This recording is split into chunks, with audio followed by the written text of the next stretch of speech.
Now, how do you get a good quality pictures on an iPad? Let's get started. If you're new on this channel, make sure you subscribe so you do not miss tutorials and videos like this one. Well, on your iPad, you have to check out the settings app, and in there, go to the camera section.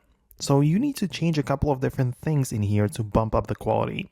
So at first, go to the formats, and inside of the formats, you can see we have the high efficiency and most compatible, right? So the most compatible is capturing the photos in like the regular JPEG format, but that one may not be as good of a quality as compared to the high efficiency. The high efficiency may not always work the best with some other platforms or devices, but it's going to capture the better quality of shot, right? So that's kind of how you need to do that.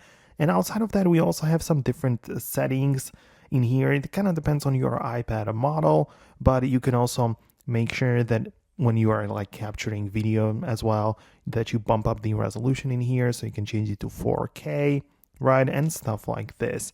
But at the end of the day, it's much better, to be honest, to download some kind of like third-party camera application, which gives you more control over like the exposure and all of the manual things, right? Because it's much better than using the built-in camera app.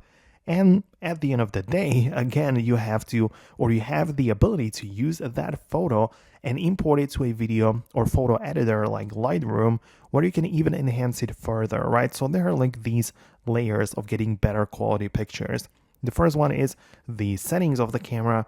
The second one is getting a different software to use or to capture your photos. And lastly, there are apps to enhance the quality in post-production. So this is just like a general guide on how it works.